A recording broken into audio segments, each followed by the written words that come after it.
Out an email to the committee last night announcing my interest in running for an at-large seat on the Common Council. I'm not sure if everybody here is on that email list, so I'll give you a little bit of background about me. I grew up in Westport in Saugatuck, right over the East Norwalk line, and spent much of my childhood in Norwalk. We have lots of good family friends here, including Bill and Trish Collins. I used to babysit for Alex Knox's kids, and Bruce Kimmel and Kay Anderson are also really great family friends. So it's been in Norwalk and around Norwalk folks most of my life. I moved away to go to college and then to law school and ended up settling in Denver for about 10 years. While I worked there, I worked for the Denver City Attorney's Office and had lots of exposure to municipal law.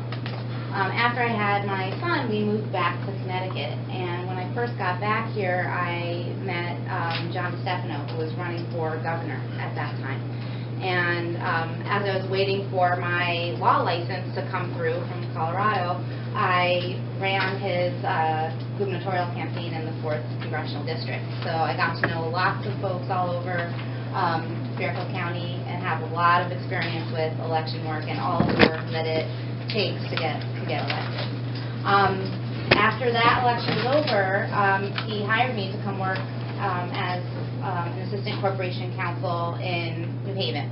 So I worked for a time as an attorney for the city of New Haven, representing the police department, the traffic and parking, the Parks and Rec department, as well as handling lots of litigation for the city.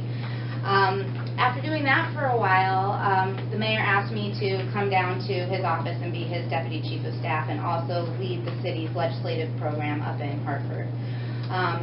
So that was, I have to say, one of the best experiences of my life. Being deputy chief of staff, I got exposed to the work that every single department in the city was doing. I worked with them on developing their legislative priorities, and also had an opportunity to be up in Hartford really getting a deep understanding about how state funding impacts municipalities and advocating for monies to come back to the municipalities. So I have a great understanding of how education funding works, how pilot works, and other forms of state funding. Through that work, I got very interested in education, and while I was there, we launched a very comprehensive school reform initiative that I helped to design, and one of the keystones of that was that unlike many other places in the country that have undergone school reform, other places have done it kind of at war with the teachers, right? Like cities and districts kind of went to war with teachers' unions about how they were going to hold folks accountable. And what we did was sat down with the New Haven Federation of Teachers. We flew down to D.C. and got the president of AFT, Randy Weingarten, to come up to New Haven and said, like, this can be done differently. We think that teachers are pro-kids, want kids to be successful, and instead of doing this against each other, let's do it together. And we came up with a model agreement that is now being used all around the country as ways for teachers' unions to work cooperatively with school districts to achieve better results. So I was a big part of those negotiations with the unions as well.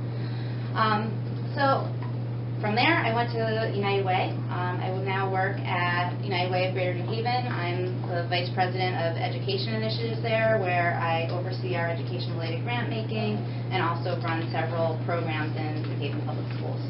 So that's kind of my professional background.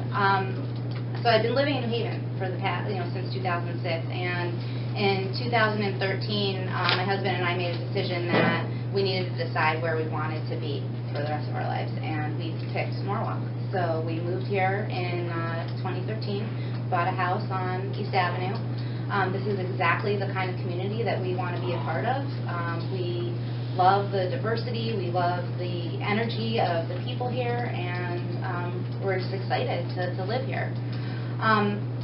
One of the things, though, that had been frustrating to me since I got here is seeing kind of this lack of unity that was happening amongst the Democratic Party, and I saw that there were some roadblocks to us really being able to get our agenda moved forward. And I think that with my